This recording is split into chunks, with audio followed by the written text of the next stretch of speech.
Google maps లో చూస్తే ఇది ఔటర్ రింగ్ రోడ్. ఈ ఔటర్ రింగ్ రోడ్ మీద ఇక్కడ ఉన్నది ఎగ్జిట్ నెంబర్ 3. ఇక్కడ నుంచి మనం ఈ వైట్ కలర్ లైన్ వైపు వెళ్తే పటాన్చెరు, BHEL, కూకట్పల్లి వైపు వెళ్తాము. అదే ఎల్లో కలర్ లైన్ వైపు వెళ్తే సంగారెడ్డి, జహీరాబాద్ వైపు వెళ్తాము. సో ముందుగా సంగారెడ్డి వైపు చూస్తే ఈ ఔటర్ రింగ్ రోడ్ ఎగ్జిట్ 3 దాటంగానే నెక్స్ట్ వచ్చే ఏరియా ముత్తంగి. ఈ ముత్తంగి ఏరియా దాటిన తర్వాత నెక్స్ట్ వచ్చే ఏరియా ఇస్నాపూర్ క్రాస్ రోడ్స్. అంటే ఇక్కడ నుంచి మనం లెఫ్ట్ సైడ్ వెళ్తే ఇస్నాపూర్ వెళ్తాము. ఇదే ORR ఎగ్జిట్ నెంబర్ 3. దీనిని ముత్తంగి ఎగ్జిట్ అని కూడా అంటారు. ఈ ముంబై హైవే మీద మనం ఒక 2 km డ్రైవ్ చేసిన తర్వాత ఇస్నాపూర్ సెంటర్ వస్తుంది. ఈ రోడ్డుని ఇస్నాపూర్ ఇందిరా కరణ్ రోడ్ అని అంటారు. ఈ రోడ్ లో మనం పాషా మైలారం మీద గుండా శంకరపల్లికి అలానే బానూరుకు కూడా వెళ్ళవచ్చు.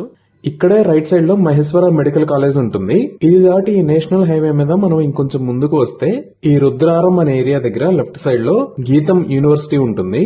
ఇదే గీతం యూనివర్సిటీ. ఇది మొత్తం 125 acres లో స్ప్రెడ్ అయి ఉంటుంది. ఈ గీతం యూనివర్సిటీ దాటంగానే ఒక 5 minutes డ్రైవ్ చేస్తే రైట్ సైడ్ లో తోషిబా కంపెనీ ఉంటుంది. ఇదే Toshiba transmission and distribution systems private limited company. ఇది సుమారుగా 158 acres లో స్ప్రెడ్ అయి ఉంటుంది. ఈ తోషిబా కంపెనీ దాటిన తర్వాత ఇక్కడ రైట్ సైడ్ లో IIT హైదరాబాద్ ఉంటుంది. ఈ ఏరియాను మనం కంది అని అంటాము. ఇదే IIT Hyderabad staff quarters and campus ఉండే ఏరియా. ఇది మొత్తం 576 acres లో స్ప్రెడ్ అయి ఉంటుంది. ఈ కంది ఏరియా దాటిన తర్వాత నెక్స్ట్ వచ్చేది సంగారెడ్డి క్రాస్ రోడ్స్. ఇది సంగారెడ్డి ఏరియా. ఈ సంగారెడ్డి క్రాస్ రోడ్స్ కూడా దాటితే నెక్స్ట్ పెద్దాపూర్, దాని తర్వాత సదాశివపేటకు వస్తాము. సో ఇక్కడి నుంచే ముంబై హైవే మీద లెఫ్ట్ సైడ్ వెళ్తే సదాశివపేటకు వెళ్తాము. ఈ రైట్ సైడ్ లో ఉన్నది ముంబై హైవే బైపాస్ రోడ్. మీరు లెఫ్ట్ సైడ్ లాంగ్ లో సదాశివపేట ఊరిని చూడొచ్చు.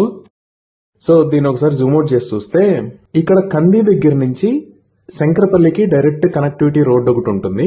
అలానే సంగారెడ్డి క్రాస్ రోడ్స్ దాటిన తర్వాత ఇలా వస్తే మెహతాబ్ ఖాన్ గూడెంకి టచ్ అవుతాము.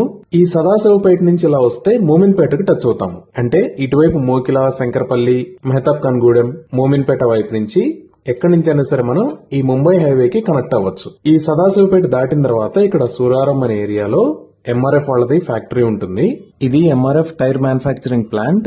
ఇది సుమారుగా 120 acres లో స్ప్రెడ్ అయి ఉంటుంది. ఇది కూడా దాటితే మనకి కంకోల్ అనే ఏరియాలో ఓక్సన్ యూనివర్సిటీ ఉంటుంది. ఇదే ఓక్సన్ యూనివర్సిటీ. ఇది మొత్తం 250 acres లో ఉంటుంది. ఇక్కడ గ్రాడ్యుయేషన్ మరియు పోస్ట్ గ్రాడ్యుయేషన్ రిలేటెడ్ కోర్సెస్ ఉంటాయి. సుమారుగా 1500 మంది స్టూడెంట్స్ ఉన్నారు. 100 మంది ఫ్యాకల్టీ ఉంటారు. ఇది ఇంకా మనం లాంగ్ లో చూస్తే ఇక్కడ దాకా వెళ్తే జహీరాబాద్ వెళ్తాము. సో ఇలా పటాన్చెరు దాటిన తర్వాత ఎగ్జిట్ 3 దగ్గర నుంచి సదాశివపేట దాకా ఈ రోడ్డు ఆల్రెడీ బాగా డెవలప్ అయిన ఏరియా. ఇక్కడ ఆల్రెడీ పాపులేషన్ కూడా ఉంది. లైక్ ఈ సంగారెడ్డి ఏరియా గానీ, రుద్రారం గానీ, ఇస్నాపూర్ ఏరియా గానీ ఇదంతా బాగా పాపులేషన్ ఉన్న ఏరియా.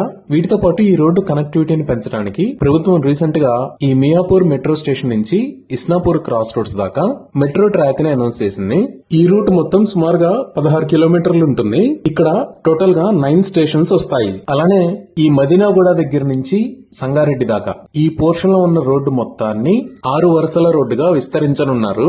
ఈ విస్తరణ కోసం 900 కోట్ల రూపాయలను కేటాయించారు. దీనికి సంబంధించి టెండర్స్ ప్రాసెస్ కూడా రీసెంట్ గా కంప్లీట్ అయింది. ఈ నేషనల్ హైవేని భారతమాల పరియోజన ప్రోగ్రామ్ లో భాగంగా విస్తరణ చేపట్టారు. అలానే ఈ సంగారెడ్డి దాటిన తర్వాత పెద్దాపూర్ దగ్గర ఫ్యూచర్ లో రీజనల్ రింగ్ రోడ్ జంక్షన్ రానున్నది. అలానే ఇక్కడ కొంచెం జూమింగ్ చేసి చూస్తే ఇక్కడ ఒక రోడ్డు కనెక్టివిటీ వస్తుంది కదా. ఇదేంటి అంటే కంది IIT దగ్గర నుంచి జోగిపేట దగ్గర ఉన్న రంసాన్ పల్లి దాకా ఉన్న రోడ్డుని 4 lane రోడ్ లాగా వైడ్ చేస్తున్నారు. ఇది అకోలా, నాందేడ్ ని కనెక్ట్ చేసే నేషనల్ హైవే 161. సో ఇలా ఈ ముంబై హైవే మీద ఆల్రెడీ మంచి ఏరియాలు ఉండటం, ఫ్యాక్టరీస్ ఉండటం, రోడ్డు కనెక్టివిటీ పెరగటం వల్ల ఈ రోడ్డు మొత్తం రియల్ ఎస్టేట్ కి మంచి ఇన్వెస్ట్మెంట్ జోన్ అయింది. ఇవి ఈ ముంబై హైవే గురించి వివరాలు. Thank you.